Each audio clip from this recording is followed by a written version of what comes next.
And tap on that. If you like it, also it will come up whenever there's anything. Okay, it's going live now.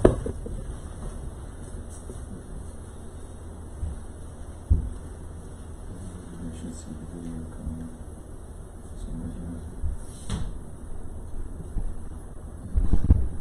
Yeah, there we are. There you go, so you tap on that.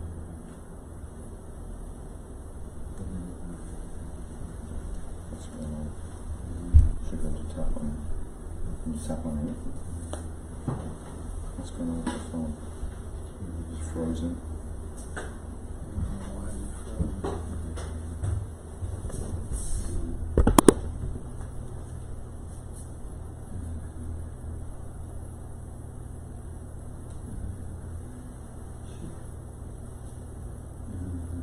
Tap on anything.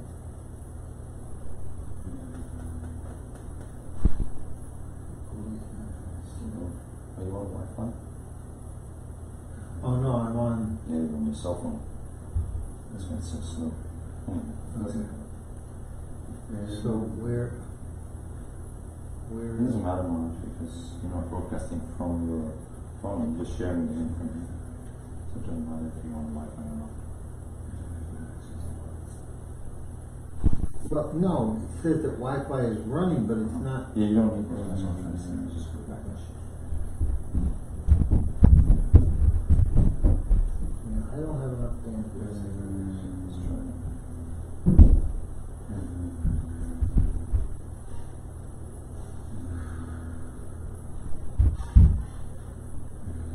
First I gotta go and get the settings and get the Wi-Fi. That's what I have to do.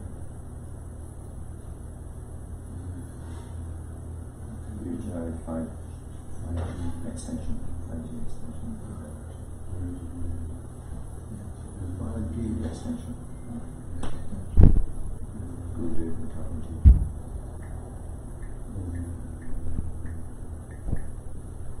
Alright.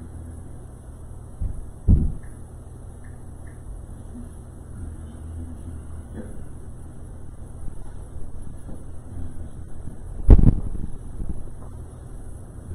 Okay, so now we're connected. Here. You're not using the Facebook app? No. Oh, that would be so. That would be, if you want to do live video, you have to use the Facebook app. Oh, really? Yeah, not Facebook. Not for this purpose, for sharing, it's okay. But if you want to do it from your own phone and broadcast from your own phone, Okay, you gotta do you the gotta app. do something. That's why I wasn't sure. And then you can go to streams and that.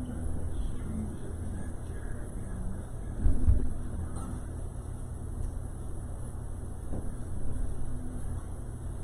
Yes.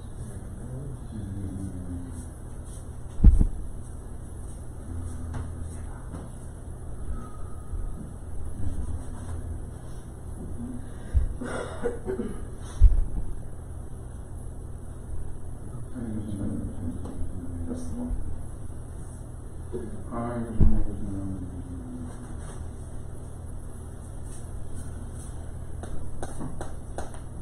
Apart from that, I have to download oh, it. you don't have that. Forget. It's taking too long. Probably one is I can get it to work.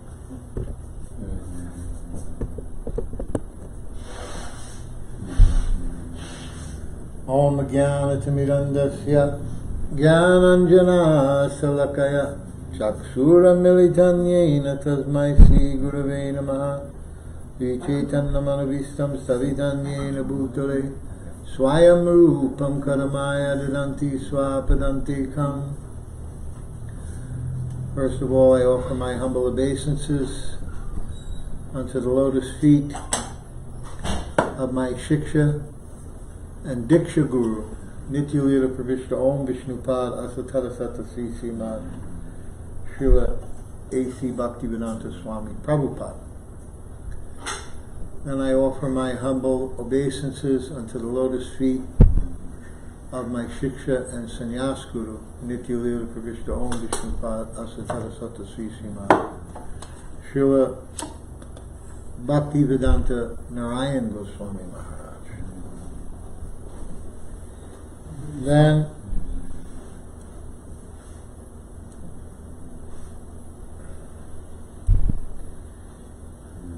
I offer my humble obeisances unto the lotus feet of my first Shiksha Guru, Nityalila Pravishta Om Vishnu Pada Satara Satasi Simat Srila Gaur Govinda Goswami Maharaj, whose Avirbhav Titi we're celebrating today. Then I offer my humble obeisances unto the lotus feet of my other Shiksha Guru, Nityalila Pravishta Om Vishnu Pada Satara Satasi Simat Srila Bhakti Bhagavat Goswami Maharaj. I offer my humble obeisances unto the lotus feet of the Sri Rupanuga Guru Varga, Srila Bhakti Pragyan Keshav Goswami Maharaj, Srila Bhakti Rakshak Sridhar Goswami Maharaj, Srila Bhakti Siddhanta Saraswati Goswami Thakur Prabhupada, Srila Gaur Kishore Das Babaji, Srila Bhakti Vinod Thakur, and to all the Vaishnavas and Vaishnavis who are present here today in my Dandava pranams. So today is the appearance day of Srila Gaur Govinda Goswami Maharaj. He is a very exalted Vaishnava. He was born in Orissa, in a very, very highly advanced devotee family. His father was in the lineage of Shamananda Goswami and Rasikananda. So his father's guru and his mother's guru were both in that lineage, coming from Shamananda and Rasikananda. And they had been initiated, and they followed the principles. And also, his parents were connected with this temple, this Gopalji temple. How this temple came about, one man came there to Jagannath. He established a town called Jagannathpur in Orissa. And he was a wealthy Vaishya. So his son, who had been trained in all of these things, went to Jagannath Puri, where he became an accountant, and he was doing the accounts in the Puri temple. He was in the treasury. So he used to go before Lord Jagannath every day and pray that, please come to me in your form of Gopal. I want to worship you in the form of Gopal. So there was a Babaji in Vrindavan, and this Babaji had been worshipping a deity, a Gopal deity, for most of his life. So he had a dream. And in the dream, Gopal came to him and said, now you're getting very old, and you will pass away from this world. So you should bring me to Jagannath Puri, the treasurer there. His name is such and such. You go to him and give me to him, and he's going to take care of me from now on. When the Babaji woke up in the morning, he said, what is this? What kind of instruction Gopal has given me that I should give him away to somebody? So he was not interested to do this. So he ignored the instruction completely. So then the next night, in the night, he was sleeping. So Gopal came to him again. Hey Baba, what did I tell you? I told you to bring me to Puri. You didn't arrange to bring me to Puri? So then he took his cowherd stick and he started beating him on the legs. You take those legs and carry me to Puri now.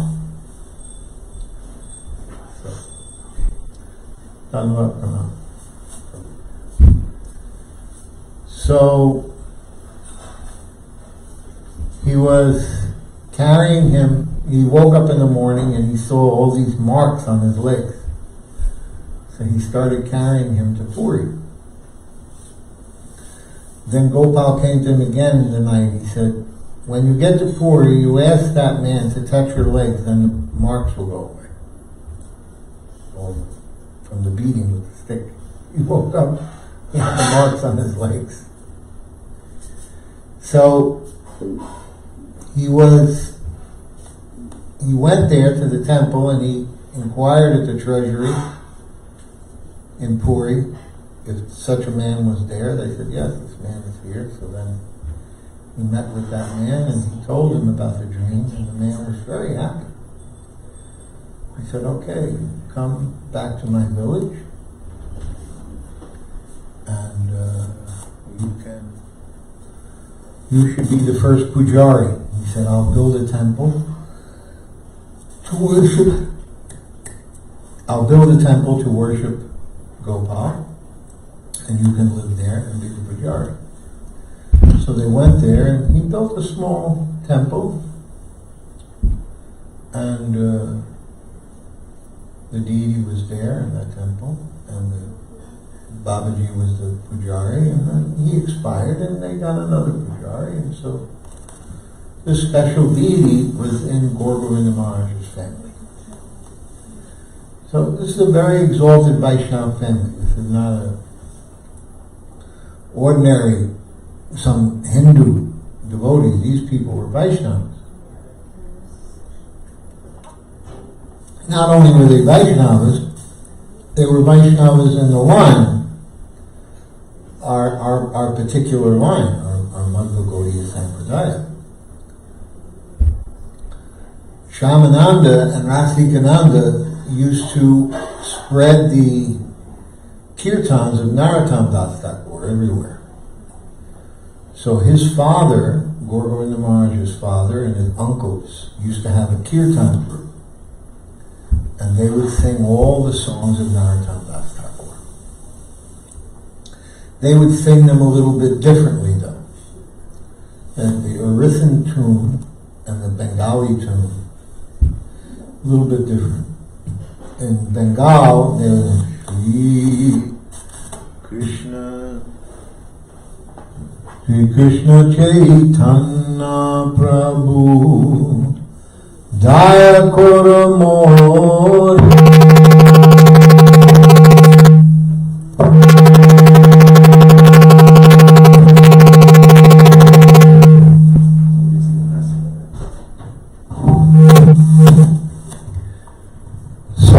That was the Bengali style. Shri Krishna Chaitanya Prabhu Daya Kora More.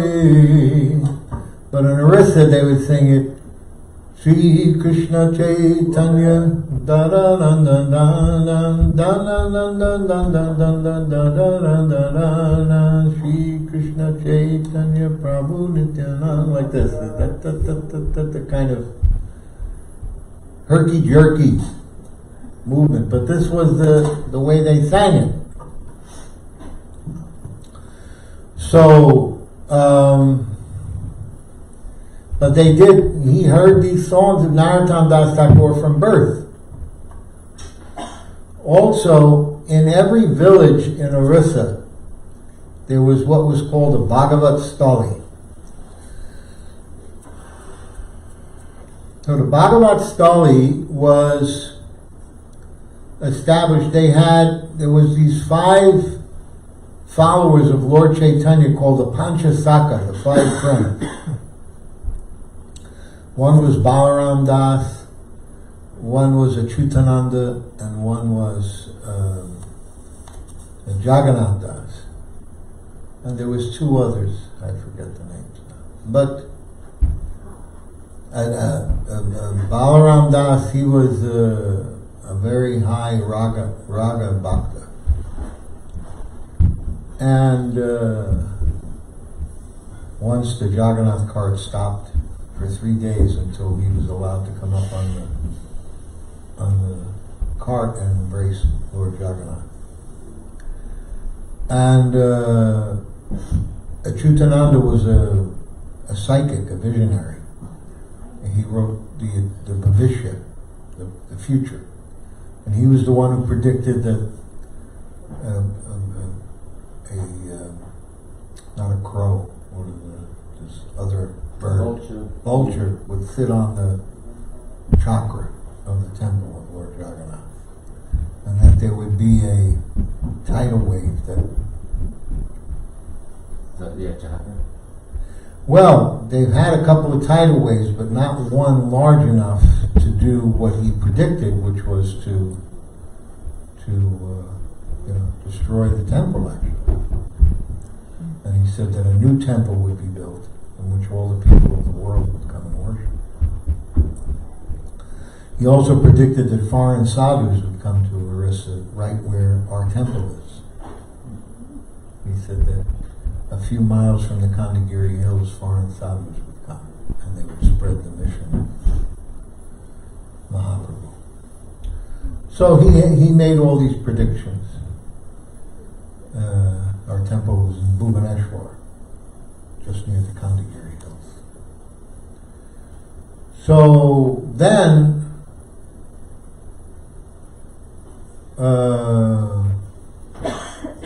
Jagannath Das, he was the one who translated the Srimad Bhagavatam into Oriya.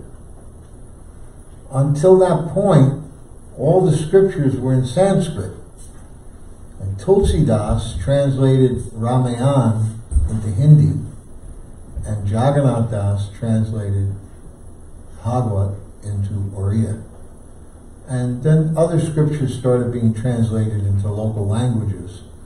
And this gave the educated public who knew how to read and write their own language the access to the scripture. Previously, if you wanted to hear scripture, you had to go to the temple and pay the Brahmin money to sit and recite scripture to you.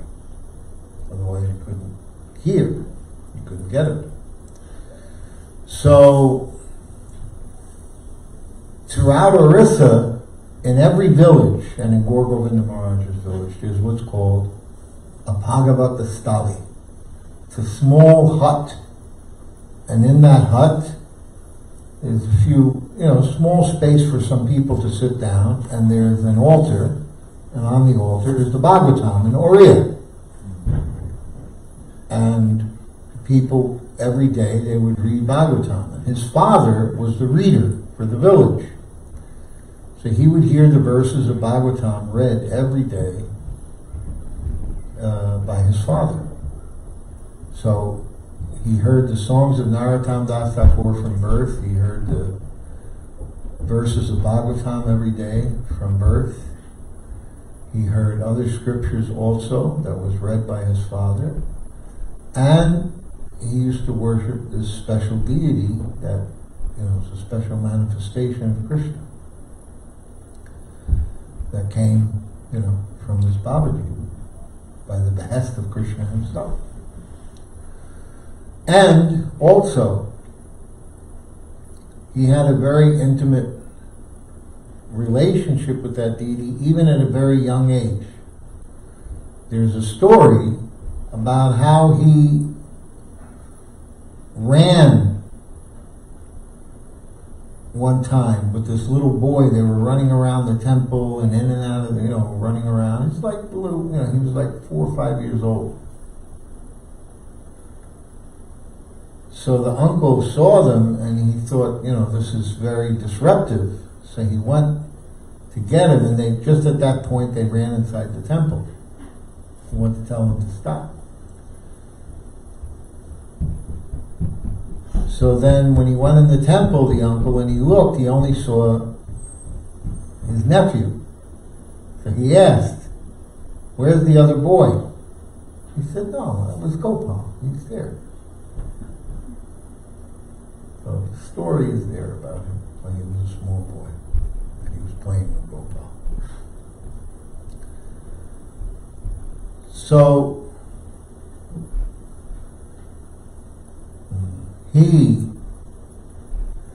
his father died when he was 16. After that, he finished high school and went to college, and he majored in English language and secondary Sanskrit. He studied languages. You can see his face. He's a Gemini rising that's ruled by Mercury, which is the lord of language, speech, communication. So he had a prolific ability to understand language. He could read and write in English, Sanskrit, Oriya, Bengali, and Hindi. 5 languages. So very, very brilliant linguistic scholar. And after he graduated college, then his mother requested him that you have to get married because you're the eldest son. I have 2 sons. You're the eldest. So you have to become the head of the family now that your father is dead. This is traditional Vedic culture. He had no inclination. From a young age, he wanted to be a sannyasi. But the family, mother requested him. But I asked him one time, I said, why you had no inclination to get married? Why did you go? He said, my mother asked me. He said, in the Vedas, the Vedic culture, the mother orders you, you have to do it. A boy cannot disobey his mother. It's like Palm didn't want to go home. Yeah, that's why Palm didn't go home. He said, my mother tells me to stay, I can't go. So, then I asked him, I said, okay, your mother ordered you to marry, but you had no inclination to marry, but yet you had 7 children. He said, yes, because in the Vedas it says, also in Vedic culture, that if the wife asks you for a child, you have to give her. I said, so you only had relations with your wife when she asked for children? He said, yes. I had 7 children and I passed semen 7 times. So this is perfect Grihastha Brahmachari. This is unfathomable in Western culture. He was Jai. I'm bringing this nice picture of Lord Bhagavat. Big smile. Thank you, Richard. So,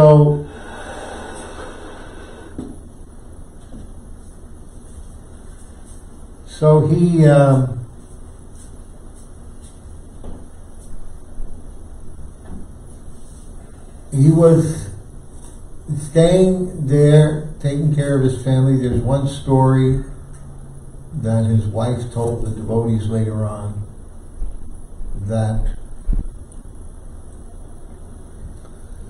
a big, what they call a typhoon, we call it a hurricane here, typhoon, same thing. It was coming to the village.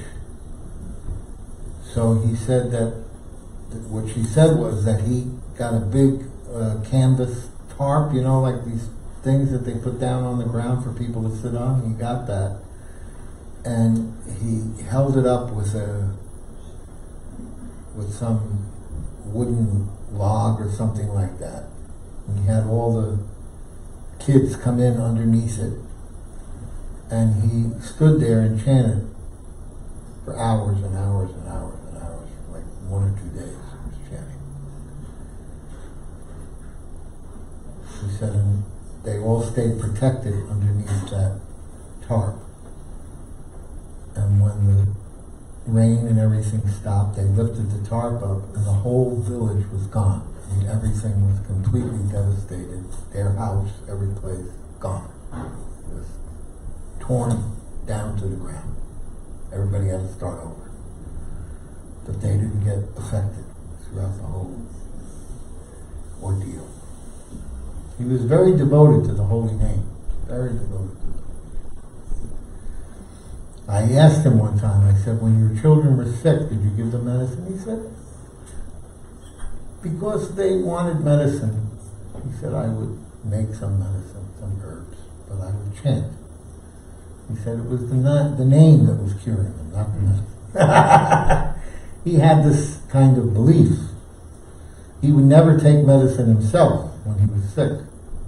He would just lie there and chant. He'd say, one time I was in Bombay, and I came back to the hut, and he was lying on the floor shivering. I said, Maharaja, what's the matter? He said, I'm an offender. What do you mean you're an offender? You're not an offender.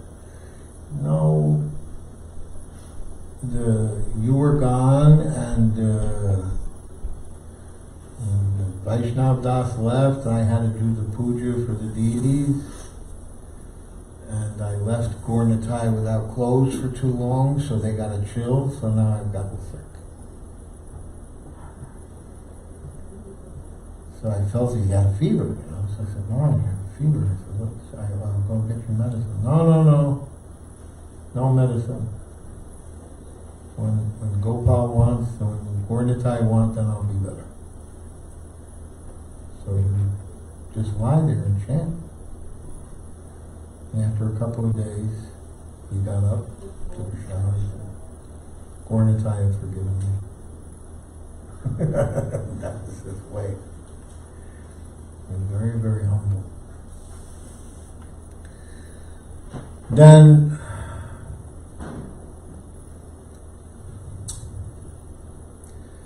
when he was about 40-something, in his 40s,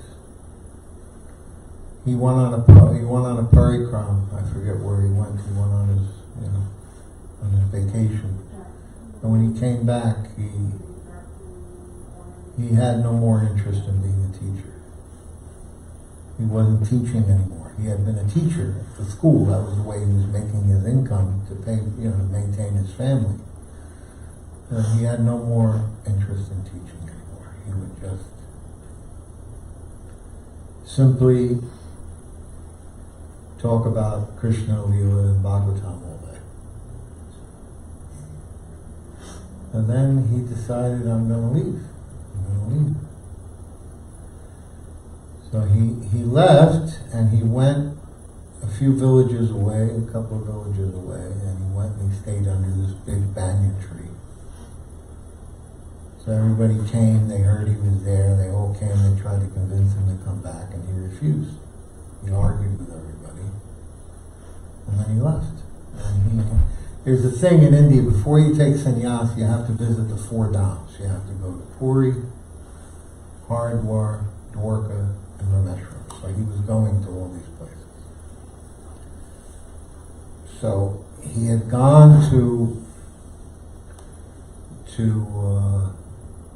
all those places, and he was looking. His name was his name was Brajabandhu Manik, but he gave himself the name Gorgopal.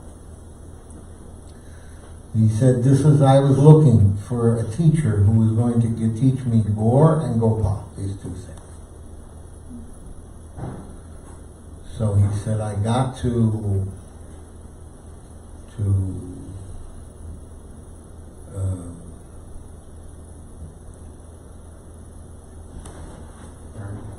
I went to Vrindavan after going through all the Himalayas and everything. I went to Vrindavan, and I was looking for somebody. I had been looking the whole time I had been looking, but now I was looking in Vrindavan. And every day I was eating at different places, because in Vrindavan they had the temples would feed sadhus. Well, I would go to one place or another place and eat. He said, and then somebody told me about ISKCON. So I went over there, I saw International Society for Krishna Consciousness, and I went inside, and they were serving prashadam, and they gave me a BTG. So I was looking at this Back to Godhead, and this Back to Godhead had a lecture by Prabhupada. He saw Prabhupada, he saw the lecture, and he was talking about Lord Chaitanya and how Lord Chaitanya is Radha Krishna and Gopal, etc. So he said, this is my guru. I can understand this person is the one I'm looking for. So he asked him if he could go see Prabhupada, and he had matted locks and old cloths, so they were like, no, he's busy, you can't see him. So he watched and he saw where his room was, and he was waiting. People were going in and out, and then he saw that no one was in the room, so then he went inside. He offered his obeisances to Prabhupada, and Prabhupada started talking with him. He told me all these stories. So then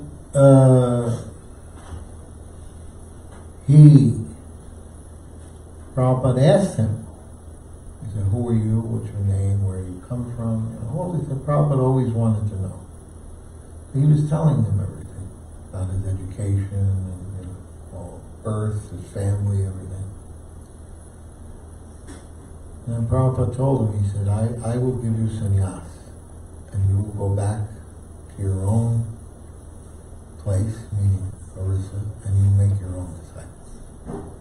Prabhupada already had understood who he was immediately. And then Gaur Govinda could understand that this is my guru because he understands my heart's desire. So,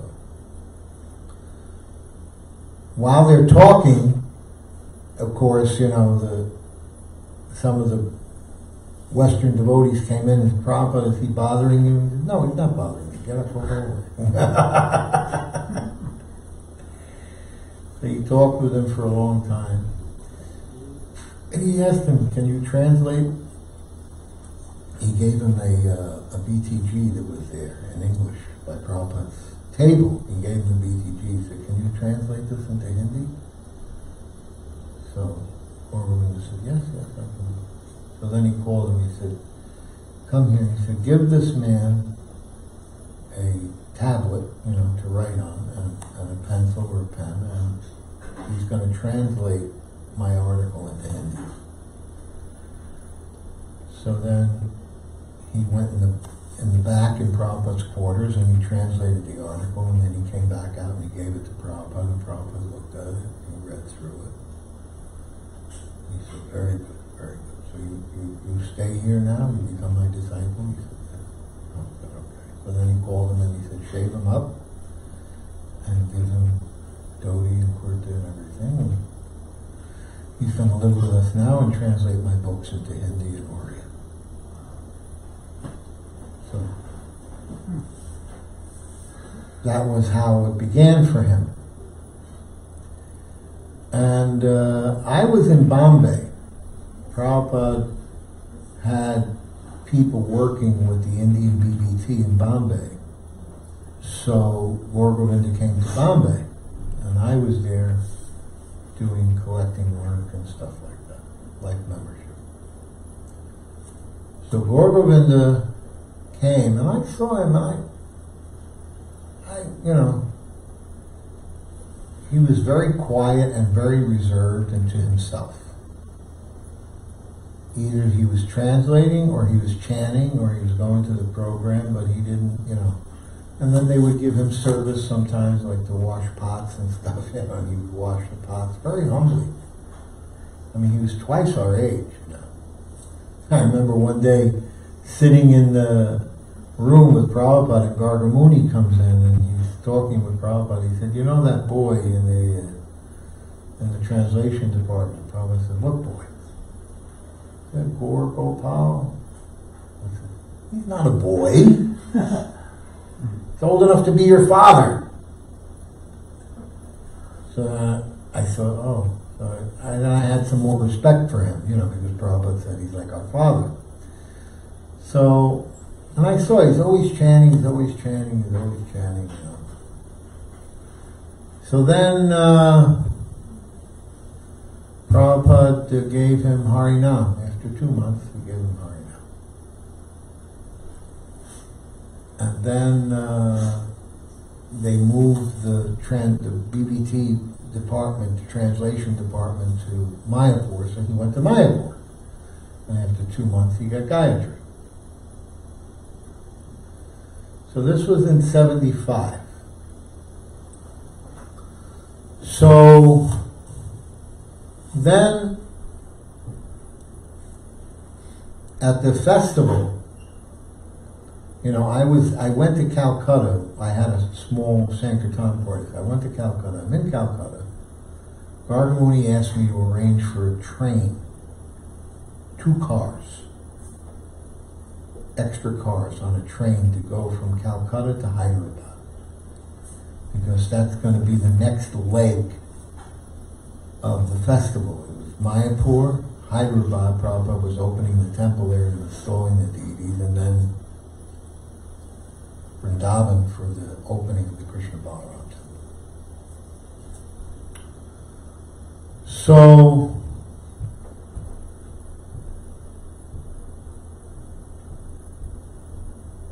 I arranged, in the way you arrange things in those days, you go to the head guy in the office and you give him some of these books, because they had no 4-color books like that, Gita and Krishna books were astounding books for them in the 70s. They had nothing like that. So you give them a couple of books and they go downstairs and tell the guys, give this guy what he wants. So they arranged 2 cars on the train.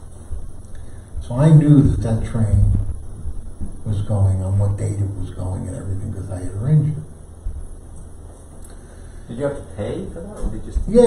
The festival came from the festival fees. All the devotees paid festival fees. And they took some of those fees. They gave me the money. They said, here. I was always either bringing money from life members or taking money to buy things. I was always running around with money in my bag. So,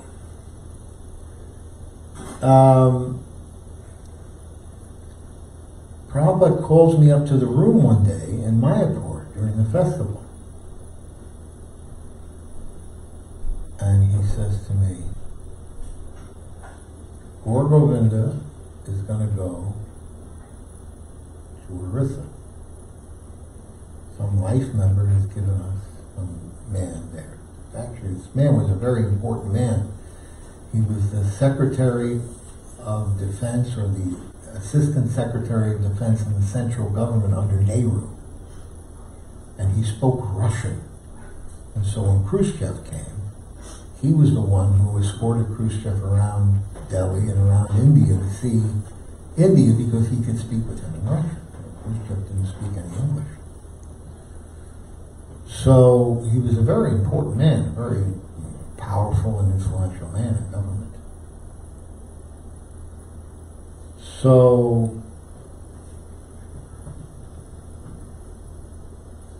his daughter owned this land, and she donated it to Prabhupada to make a temple. So Prabhupada asked me to go to Gorakhpur and help him and preach it. So I said, okay, whatever you want. So take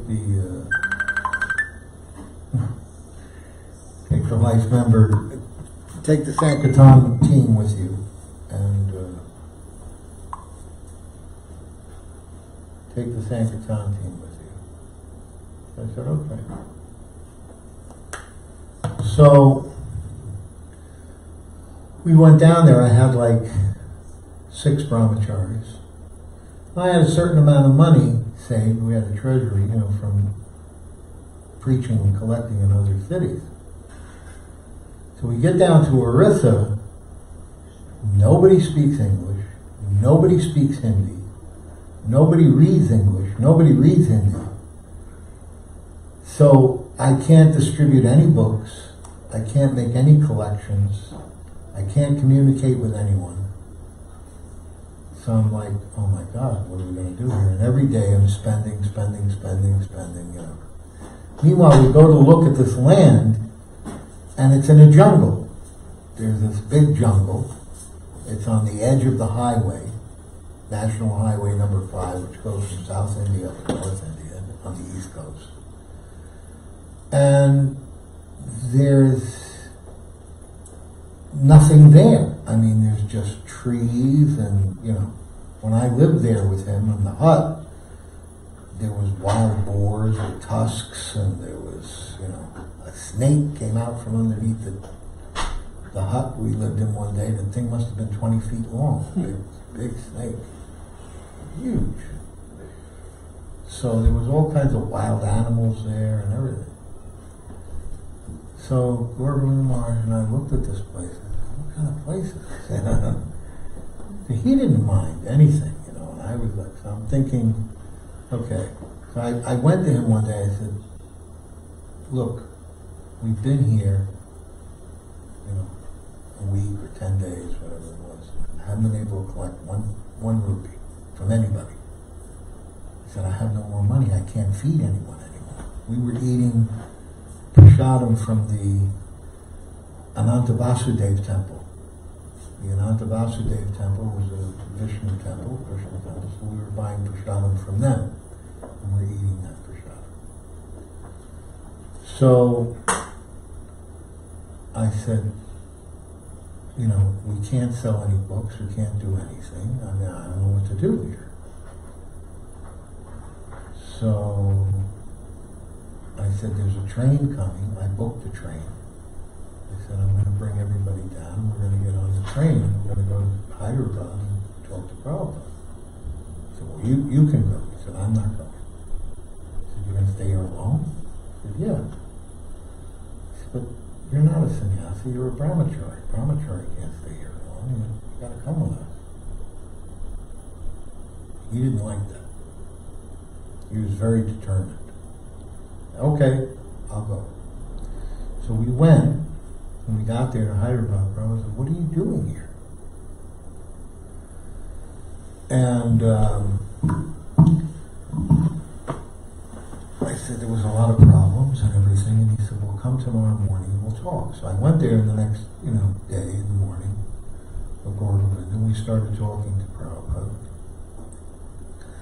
So I said, nobody spoke English, nobody spoke Hindi, nobody read English, nobody read Hindi. I only had English and Hindi literature. I had nothing to distribute. Nobody would make a donation. I said, I ran out of money. I had no more money. I couldn't feed anybody. I couldn't pay the bill for the dharamshala where we were staying. I couldn't pay for staying in the I couldn't do anything. Prabhupada, he was looking at me like, he doesn't get it. This was a test and he couldn't pass it. Okay.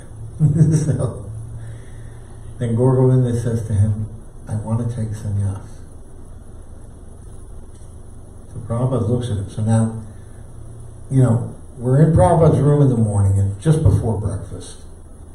And all the big guns are there, all the GBCs and sannyasis, everybody are all in the room, So Prabhupada, he assesses the situation. He knows exactly what to do. He always knew exactly what to do. So he said, do you know what it means to take sannyas? Let me explain to you. And then he started explaining it. First, no sex desire. No more desire for sex. Second, he said, no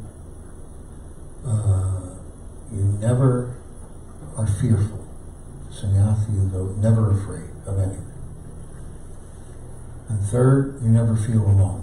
You always know that Krishna is with you. It was a little more elaborate than that, but those are the basic points that he made. So then he looks at Gorgovind and he said, so if someone has these qualifications, then they can take sannyas. Do you understand? Gorgovind said yes. And then the breakfast came in, and Prabhupada said, okay, and now I'm going to eat breakfast, and we all left. And so they were all, how do you say, illusioned by the situation, because he didn't clearly state yes or no, you can take sannyas. And in fact, I went into the secretary's room when Prabhupada got his breakfast, and they were saying exactly that. I said, well, Prabhupada didn't say yes or no. He just said, this is what it means to take sannyas. So then we go to Vrindavan, and Gauragovinda Maharaj gets sannyas in Vrindavan. He's making his danda and everything, and he goes there. Everyone knew Tripurari was going to take sannyas, but nobody knew about Gauragovinda, and suddenly there were two dandas there, So Gauragovinda, when he told me, he said, when Prabhupada gave me the danda, he said to me, you have understood. So it was between them. They were like on a whole other level, a whole other platform. So then he went back, and I ended up going to Calcutta to be the president of the temple. And then later, when Garga Muni was doing his library party, I was with him on the party, and Orissa was my territory. I was distributing the books in the schools and colleges in Orissa. So when later on, then I went to Allahabad, which is now Prayag, and we did the Kumbh Mela, which I messed up. And then we went to Bhubaneswar for the Prabhupada spent 17 or 18 days in Bhubaneswar. Some of those days in Puri. So I went there. I came a couple of days after Prabhupada had arrived. And we were, talking. And that's when I saw Gauragovinda Maharaj going into Prabhupada's room alone. No one else was allowed to go in the room. Prabhupada would make everybody leave, the secretaries, everybody, and he would sit with Gauragovinda Maharaj. And I happened to be at the door, because it was a hut with two doors. One was Prabhupada's room, and one was the room that Gauragovinda and the secretaries lived in. And I was talking with the secretaries about something, and then Gauragovinda came out of the room, and I turned and I looked at him, and it was like the sun came out of the room, and he was like totally effulgent. And I thought, wow, what's going on in there? But this was when it was revealed to him what his Swarup was, etc. So, at the end of that period, when Prabhupada was there, Prabhupada ordered me to stay in Bhubaneswar. So that's when I stayed in Bhubaneswar with Srila Gauragovinda Maharaj, and I got to know him better. I'm giving you a lot of backstory so you understand how I ended up living there with him and what I knew about him before. So then when I lived there with him, there were many amazing things happened. First of all, he was very dedicated to his bhajan. He would rise early in the morning, he would chant japa for a long period of time, and then after chanting japa, he would recite all these prayers. He had a book of prayers, and he would recite all these prayers, and then he would write. He had a diary, and he would write in his diary, and then he would do translation work. He would go to Mangal Arti and all of that, but there was a whole schedule of things that he had to do. And sometimes they would bring, his breakfast, and he'd say, "No, I'm not done with my duties yet." He wouldn't even eat until he finished the chanting and the prayers and the translation work and the writing and the diary and he had, all the stuff that he had to do for hours. So he was very, very dedicated to this, very dedicated. And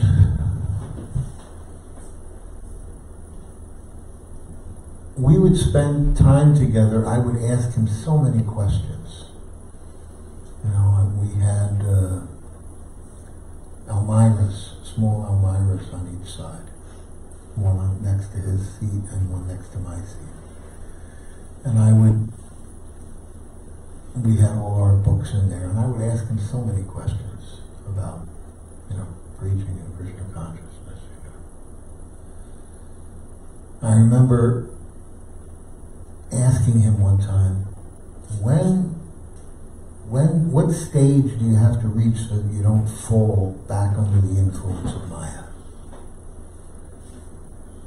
And he said, read the Nectar of Devotion. So I'm reading Nectar of Devotion. Then he was reading to me from Bhakti Rasamrita Sindhu in the original language and translating it to me.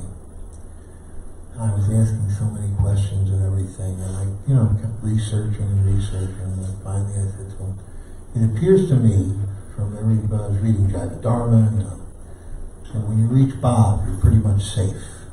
Jaiva Dharma? What edition is Jaiva Dharma? We were reading Jaiva Dharma translated into English by the Madras Gaudiya Mutt, because they spoke English fluently in South India. Did you go to the Madras Gaudiya Mutt?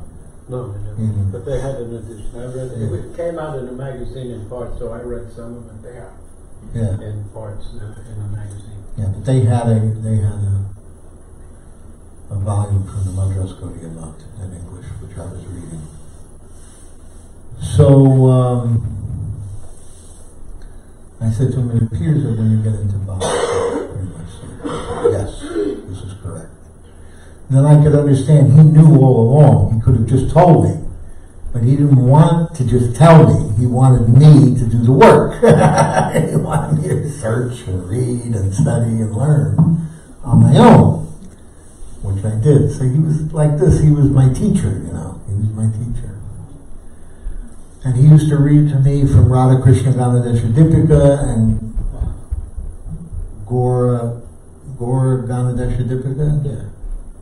He used to read to me from those books, and he would tell me, I was very attached at the time when I was at that age. For some reason, I was completely attached to the form of little Gopal, So he used to read to me about all of the elder gopis and what their dress was like and what their activities were like. And Mother Yasoda, he would tell me all about Mother Yasoda.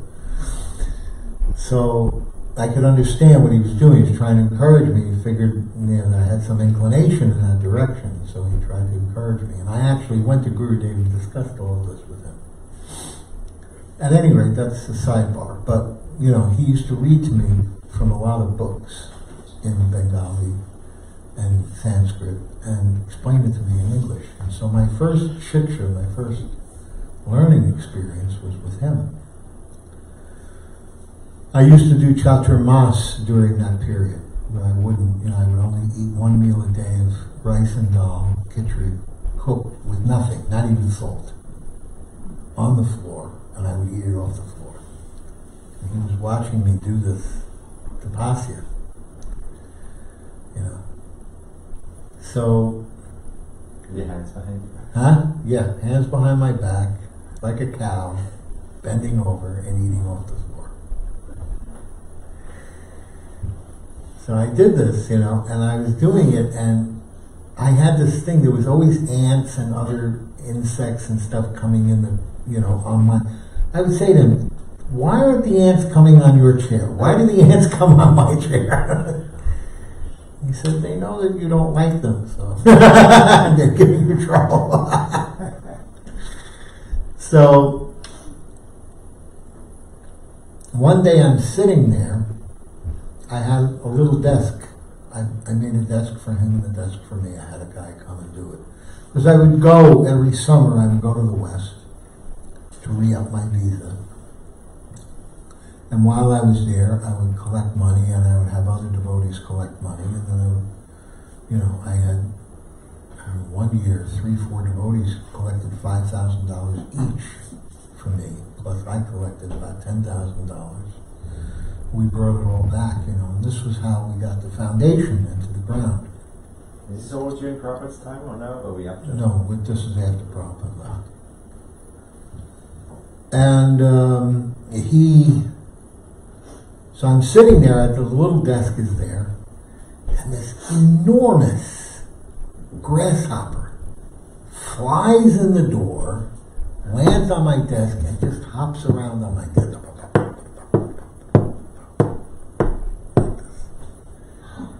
I'm looking at what's going on here. So at the time, Vaishnavadas, the Arisen Brahmachari, was in the room. So he said something in Oriya, and Guru Maharaj said, yes.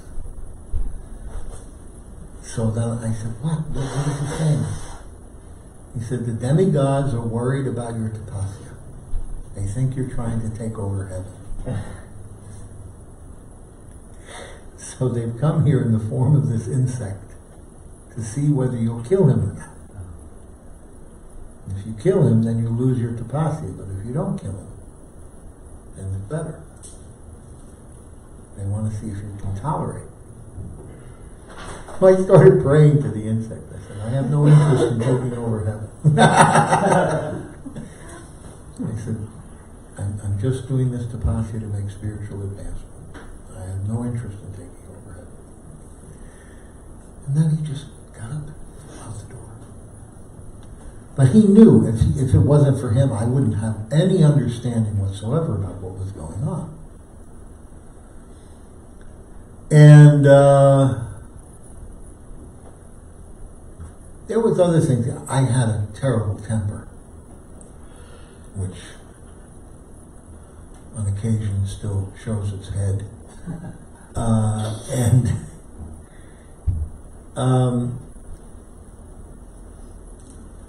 When I would get angry, some people would complain, And he would turn around and he'd say, oh, he was living like a king in America and he's come here to live in this hut? Can you live in this hut? You will live in a hut across the road with your family, and you can't come here and live in this hut. But he's given up America to come and live in this hut. Don't complain about his anger. This he would say. He would defend me. But then he would tell me later, he said, you have to learn how to calm down. But he would defend me all the time. So then he was doing all this translation work, and I was getting the books printed, and it was a very complicated system because in those days, in the 70s, in India, there was no offset printing. It was this block printing. So he wrote everything out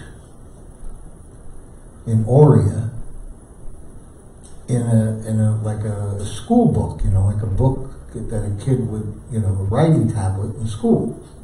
And he would write everything out, and then I would take it to the printer, and they would have these boxes, and then they would have all the letters, and they were backwards. You would put them all into the backward, and they would put the whole page there, and then they would make, the 4 pages, and they would make the impression on a sheet of paper, and then they'd give me the sheet of paper.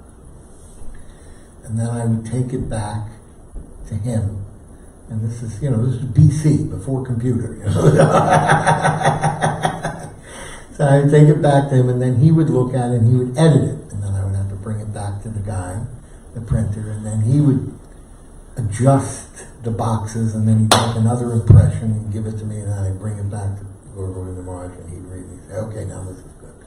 So we have to do, sure, for a 40 or 50-page book, you know, there was all these, you know, back and forth, back and forth, back and forth. And that was just, you know, for the printing, for, you know, setup for the book. The paperwork, you know, to get the papers, I had to fill out like a stack of forms. Remember during the time of Indira Gandhi, every time you needed anything, cement, paper, whatever, it was allocated by the government.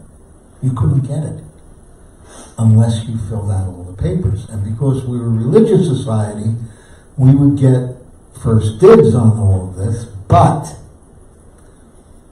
you know, they would pass it easily, but in order to pass it, you had to go through all the paperwork, you know, and they had these offices with like 40 babus in there and then their desks, and each desk only did one paper in the stack. So it was very complicated, you know. You learned all that from the British. Huh? You learned all that from the British. Yeah, this was British, right?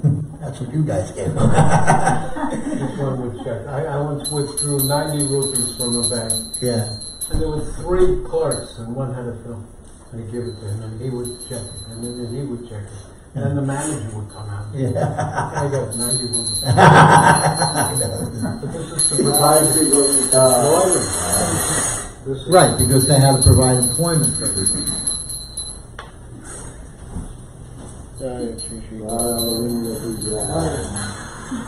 So then, you know, I went upstairs and I gave books to the big shot, and then he went downstairs and told everybody to pass the paper. And this is how we got the paper done. Do you have to pay for it as well? Huh? Did you have to pay for it as well? Yeah, you paid for the paper. You paid for the paper, but it was at a greatly reduced cost, and because we were a religious society. And we would get first allocation. And the newspapers, the religious institutions would get first allocations. Education institutions, they would get first allocation for paper. If some publishing company just wanted to publish a book, they were on the short end of the stick. You know, they got what was left over. That's why when we provided them with our books from America, with the four color prints of the pictures, they were ecstatic, because there was nothing like that in India. Nothing. You didn't have that. You couldn't get it. So this is what we did and the cement to put in the foundation. I had all this money in the bank to buy cement, but I couldn't, it took me like months to finally get the cement so that we could lay the foundation to the temple. So these are some of the things that we went through together. He always encouraged me. I remember coming home from Vrindavan after Prabhupada left. We started there during the time of Prabhupada, from January 77 until November when Prabhupada left. And then, I stayed there until 1980. I left in January of 80 or December of 79, something like that. So at the time,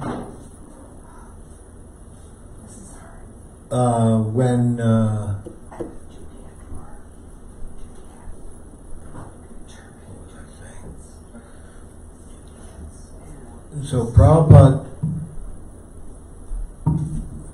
was still on the planet till November, and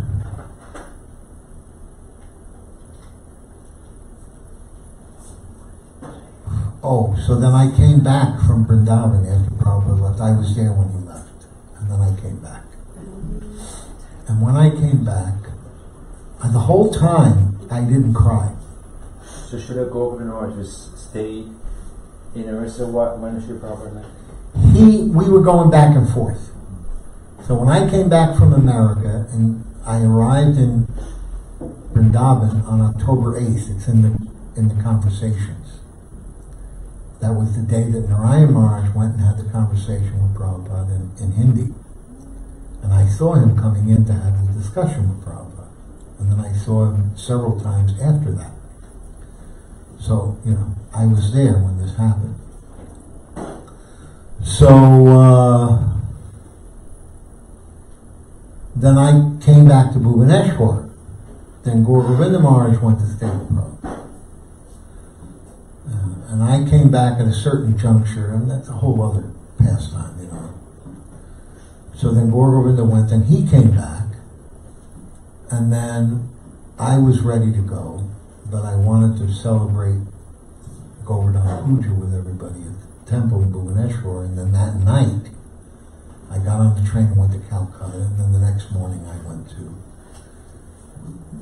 Delhi, and then I went to Mathura, and I got off the train in Mathura, and went to Vrindavan, and when I got there, it was just Prabhupada was getting ready to leave. So I was there when he left, I was in the room when he left, I was, present for the whole thing. Chutananda came just after that, and two of us were there when we were having everyone was speaking, glorifying Prabhupada in the last, So, then I went back. But the whole time, although the whole thing was so traumatic, I never cried. And when I got to Orissa, and I got into Bhubaneswar and Orissa, so then that night I was going to bed, and I'm lying there, and I'm realizing that that's it. This is it. This is my life now. I'm 27 years old. I'm going to spend the rest of my life without Prabhupada. I started crying, and I started telling him that, Prabhupada's gone, I'm so young, I have to spend my whole life without my guru, what am I going to do? And he kept, don't worry, everything will be fine. You just keep doing follow his instructions and everything will be fine. So he was always like, it's like an uncle, he really cared for me and took care of me and encouraged me,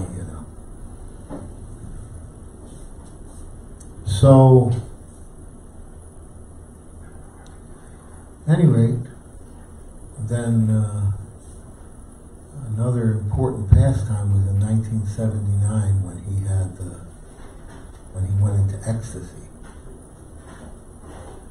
And I remember very clearly how the whole thing went, because it was one of the big events in my life.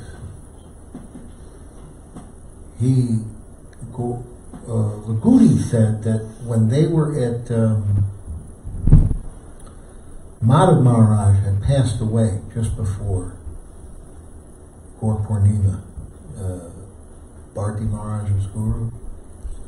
Bhakti Daiti Madhav Maharaj. He had passed away, and they were doing the Samadhi ceremony, and he went there. Gaur Govinda Maharaj went to the Samadhi ceremony. And Lagudi was there with him, and he had he fell down. He just became unconscious there. So then they revived him and they brought him back to the temple, and we were staying in the room together, the three of us.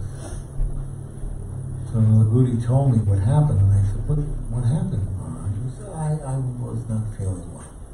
Okay. So then we're reading and chanting and reading and chanting, and then all of a sudden he starts going, Vishnu's chakra is coming. Look, you see? Vishnu's chakra is coming. It's burning. Ah, Nityananda. Oh, Nityananda is here. Ah, Chaitanya. He's shouting out that all these personalities are in the room, and I'm like, what's going on? And then, he's becoming like completely unruly in the room, and he's trembling and shaking and shouting and jumping, and then all of a sudden he collapses. Boom! And he's just lying there, motionless. And I'm like, oh my God, what happened? So I said, is this what he did there? And he said, no, different. I said, what's going on here? Ghost or something? I was like really confused. So I said, I'm going to take him to see, there was this tantric astrologer. You remember that guy who lived on the other side over there? So we took him over there to see that guy. So the guy comes out of the house, and I put him on a mattress, and we put him in the van. Is he unconscious? Yeah, completely unconscious. So the guy comes out and he was like, oh, he's involved.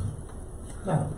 Don't worry about it. He'll come out of it in a few days. So I'm like, really? Is that all it is? So we're coming back, and I'm thinking, no one's going to believe this. The GBC is not going to believe that Borgovind is involved. So then I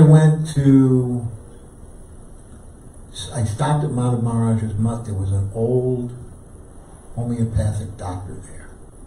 So he examined him and he said, I don't know. I've never seen anybody involved before, but I've heard about it. It looks like the symptoms, but I can't say. So then I brought him back to the room, and then Prabhupada's doctor, the Ramanuja Acharya doctor that was in Vrindavan when he left. So then that doctor spoke, came, and he examined Borgovind. He said, he's had a nervous breakdown.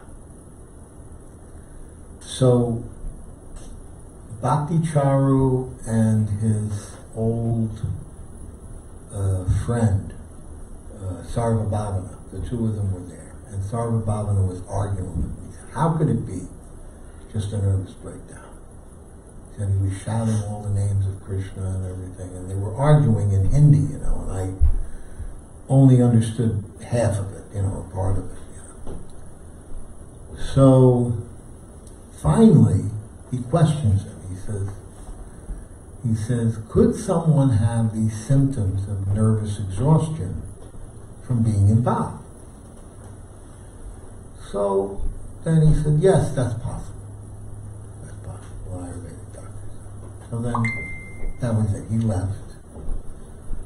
And I was standing on the veranda we're in the Long building, across from the Lotus building where Prabhupada lived. And I'm looking at Prabhupada's room and I start praying. Please, no one is going to believe that he's involved unless I can get somebody of authority to say that. So then while I'm praying like that, all of a sudden I hear the shouting at the gate. Guys, I'm looking over at the gate. And there's this little man leaping, literally leaping into the air, like 10 feet into the air, and coming down. And I'm trying to figure out, it's Krishna Das Babaji. So he goes running down, because he doesn't want anyone to touch his feet. So he goes running down, running down the road. He comes around to by the Lotus building, and I run over to see him. And I start talking to him about it in my broken Hindi. Little did I know that, according to some people, he actually knew English, but he didn't. He was a BA. Yeah. Congressman. Yeah, but he did, so I'm speaking to him partly in Hindi and partly in English, and in Binglish, and he knows everything that I'm saying. So he comes with me, and we go over to the room. And when I get to the room, Bhakti Charu and Sarva Bhavana join, and we all go in. So we go in the room, and he's feeling his pulse, and he's touching his body, and he's looking at him, and he's examining him. And then, he has this cloth, it's not sewn on the end like my cloth is. The threads are coming out, and he takes one thread out, and he puts it under his nose. So I'm looking at him. Jesus is like Chaitanya Charitamrita, So then he gets up and he says, Bhava, Bhava, Bhava, Bhava. I said, Vyadine, no disease? No. Bob. He is in Bob. And he explains to Sarvabhavana and Bhakti Charu that he's in Bob and his prema is ripening. And so now I had the evidence that I needed. Of course, the GBC dismissed the whole thing. He's just doing that so that he can be a guru because he wants to be a guru. So he's making it up or something, which is what they would do. At any rate, so then after a few days he started to become more clear. It was very interesting as he was coming out of this whole thing. And he was going like this. What is this? It's your body. Why do I have a body? I said, well, living here in this world, you gotta have a body. What is this? It's your hand. Why do I have a hand? You have to have a hand. That's the function of the world. So, as he gradually came out, he became a little more conscious. Then I took him we had a car, like a Land Rover, which I had decorated with the holy name, and I put like a thing on the top, to carry stuff, and we had speakers and everything. Anyway, so I'm driving him. So we're on the way back down to Calcutta. So I said to him, so what happened there, Maharaj? What was going on? And he said, I was sick. Really? Yes, I was sick. Are you still sick? Yes, I'm still sick. So I said, well,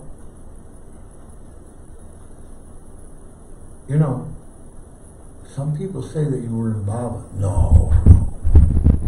I was not in Baba. He's very humble. So then I said, Krishnadas Babaji thought you were in Baba. He said, Krishnadas Babaji? I said, yeah. I brought him to see you when you were unconscious. And he examined you and he said that you were in Baba. Krishnadas Babaji said this thing? He said I was in Baba? I said, yeah, Maharaj, he did. No, he's wrong. No. I was not in Baba. I was sick. I said, you're sure you were sick? Yes. I said, you were unconscious for days. You didn't pass stool or urine or anything. I mean, you were not functioning. Yes, I was sick. I'm very sick. So then, I thought I would force him to say that he was in Baba because he never liked going to the doctor. I said, well, if you were that sick, I'm taking you to my Ayurvedic doctor in Calcutta because I'm not going to allow you to be that sick without taking medicine. I was waiting for him to say no, I was in Baba because he didn't want to take the medicine. Okay, I'll go to the doctor.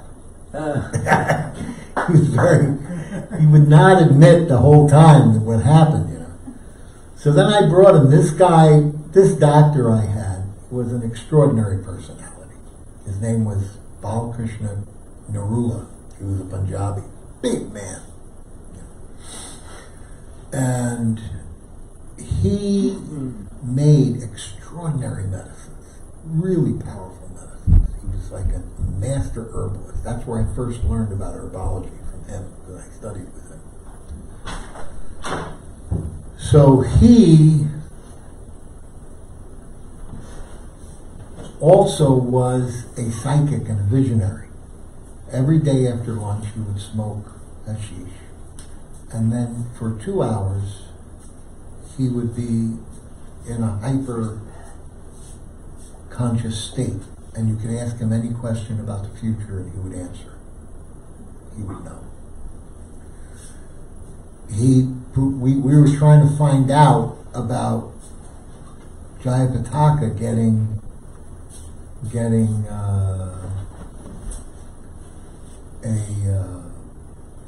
the citizenship in India. So he said, go home. When you get back to the hut, pick up the phone and call me and don't say anything. And when I answer, I'll tell you the answer. So we did that. And he said,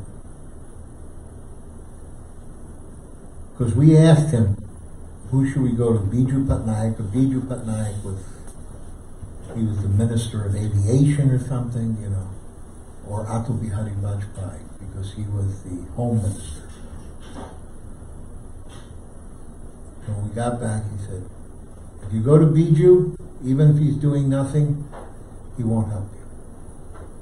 If you go to Atal Bihari Vajpayee, even if he's busy, he'll stop everything and help you. He's the right man. So when Jayapataka went, he went to see Biju. And Biju Patnaik, he could see through the window. He was just sitting in there watching television. And the servant came out and he said, he's too busy now, he can't talk to you. And then when he went to go see Atal Bihari Vajpayee, he was in an official state car going somewhere. And when he saw Jayapataka, he stopped the car and he went back in the house with Jayapataka and he said, I'll take care of this. And that's how he got his citizenship in India. So this guy was, you know, a mystic, a Vaidya, all kinds of stuff. But he felt Gaur Govinda's pulses. And he said, yeah, he said he was involved. I could feel, you know, the current of spiritual energy there. He said, but the experience exhausted his nervous system. So he said, I'll give some herbs for the nerves, to regenerate the nerves, to reinvigorate the nerves. So he made some formula for me, and I took it with me, and I took him back to Bhubaneswar, and he spent, you know, about a month there recuperating before he started being himself again. So that was Gaur Govinda Maharaj's Bhav experience.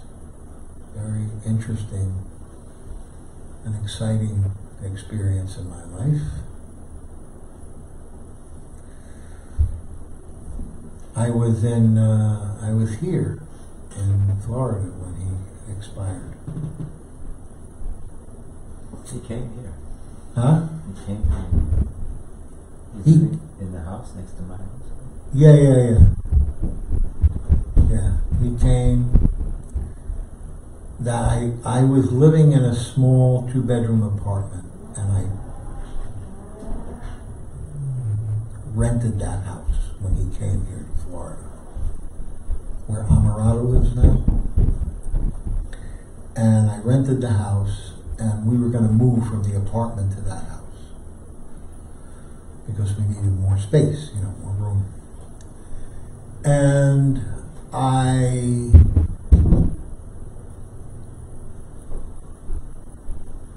went to I also rented a car, and I gave the car to the Brahmachari. I think Madhavananda, I gave him the responsibility to drive Gaur Govinda Maharaj. So I rented a car and I rented the house for him to live in. At that time I was doing sales with the herbal company, and I was making a lot of money, so I took care of it.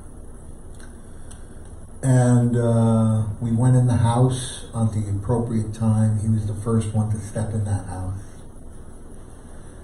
And then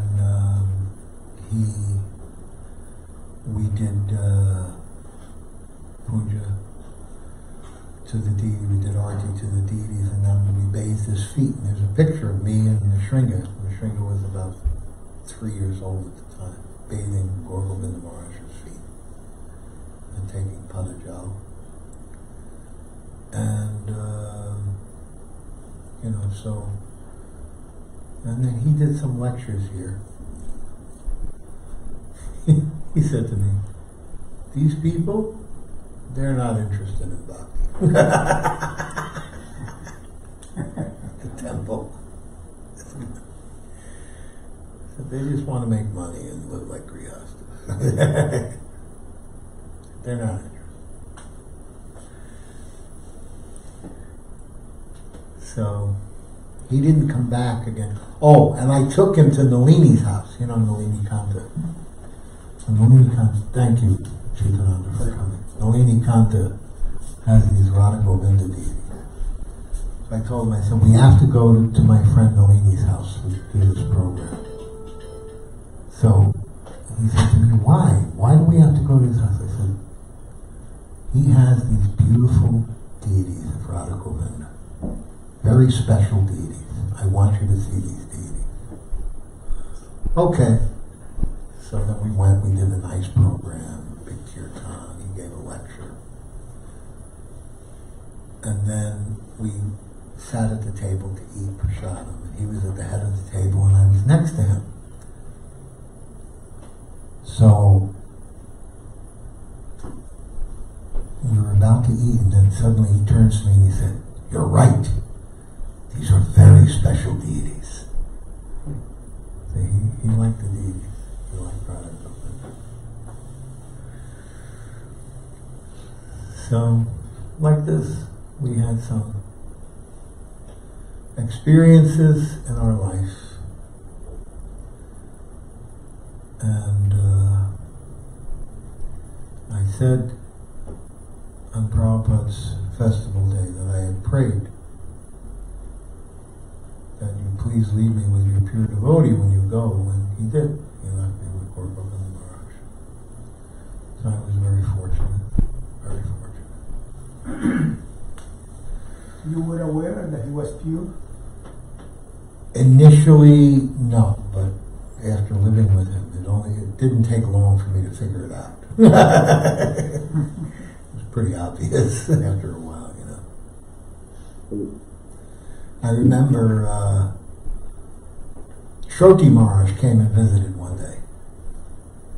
And when he came, I was telling him, I said, see, this is a pure devotee, an acharya. He's translating all of Prabhupada's books into Oriya. And Shroti Maharaj remembers this. He remembers me telling him.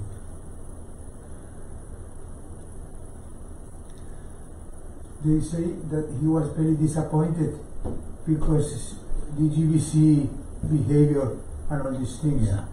And that was one of the reasons why he Well, left. because they were actually having a meeting when he left this world. They were having a meeting in which they were voting to throw him out of ISKCON. Wow. And he told everyone that Prabhupada told me never to leave ISKCON. So if I'm asked to leave ISKCON, then I can't be here anymore. So that's why he left. All right. Anyway, I often think about him and I miss him. He was a very important force and presence in my spiritual life.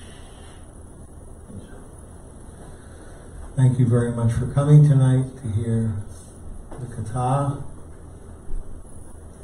You don't have any flowers to offer Pushpanjali then? At least we can offer Pushpanjali. Huh? We don't have any flowers. You don't have any flowers. All right. We love dalma. You know what dalma? Dalma is dal with vegetables in it. He loved dalma. They would cook the dal with the potatoes and taro. And it's So nice. yeah. All these roots like you have in South America, they have. And he would eat that, and they would use panchpuram, you know, the 5 spices to cook them. That was one of his favorites. And the other was the cheese. Great. Honey mixed with sugar. With sugar. Because what happened was, one of my godbrothers came back from being out preaching all day, and everyone was drinking milk. And there was no milk left for him. So he got really upset. And he got angry and he said, well, he's drinking milk. He's my godbrother. He's drinking milk. So Lord Govinda gave him the glass of milk. He said, from now on, don't bring me milk. I won't drink milk anymore. He wouldn't drink it. And then he got a bone disease because of the lack of calcium. Wow. And he had to go to the hospital to get an operation. So they asked him after the operation, can you take milk for your bones? He said, no, I can't eat milk. I made a vow not to drink it because it's Sakura. They said, can you eat paneer, cheese? He said, yeah, paneer I can eat. So then that became his thing. Also, when he had the operation, and he was under anesthesia, he was reciting the 10th canto of Srimad Bhagavatam as he'd learned it as a child in Oriya. And all the Orison doctors knew what he was doing because they heard the same thing when they were kids in the village. So they could hear him reciting in Oriya the Bhagavatam. He recited the 10th canto of Bhagavatam while he was under the operation, under anesthesia. And Narayan Maharaj recited the holy name while he was under anesthesia. Heart surgery. So this shows that the subtle body is not there. The soul is directly living within the body of the sadhu. Fourth canto, 26th chapter, verse 22, I think it is. The purport.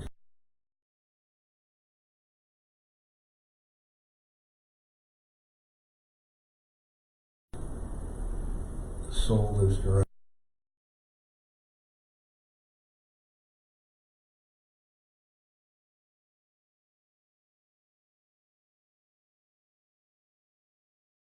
Ego. The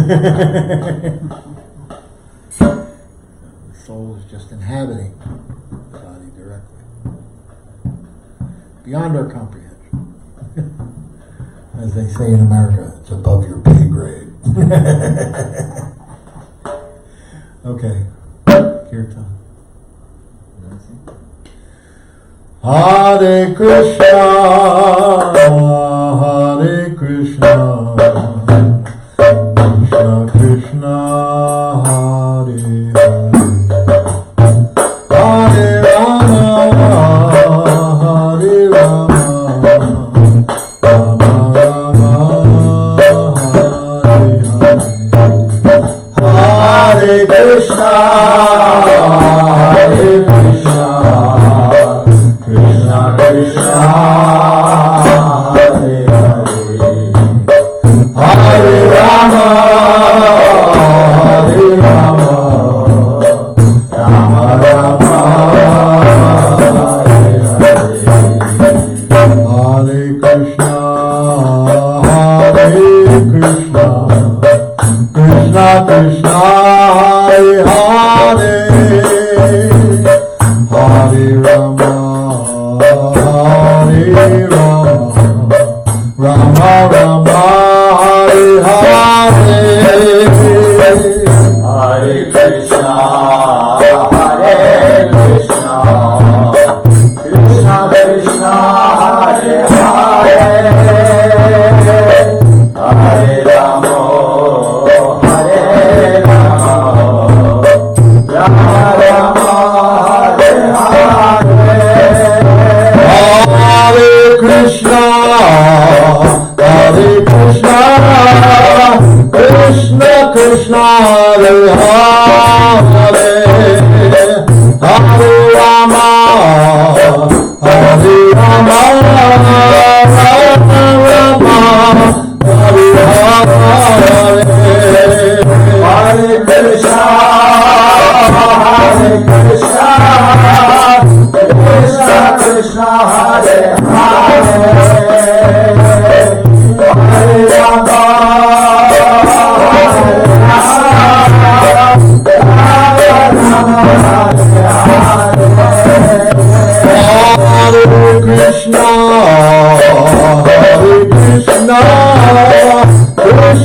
Krishna Hare Hare Hare Rama Hare Rama Rama Rama Hare Hare Hare Krishna Hare Krishna Krishna Krishna Hare Hare Hare Rama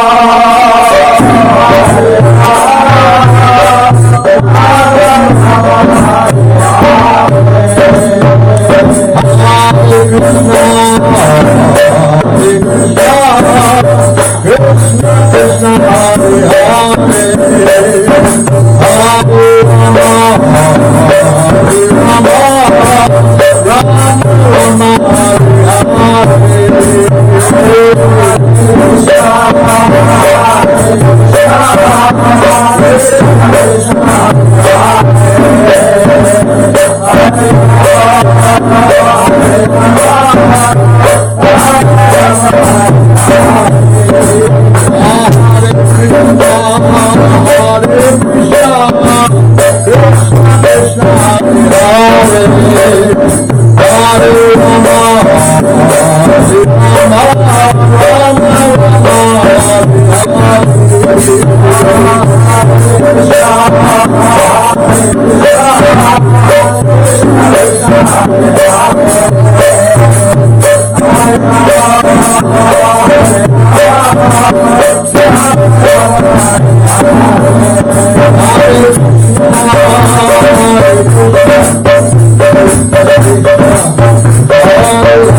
Jai Radhe. Jai Srimad Bhagavat Mahataja ki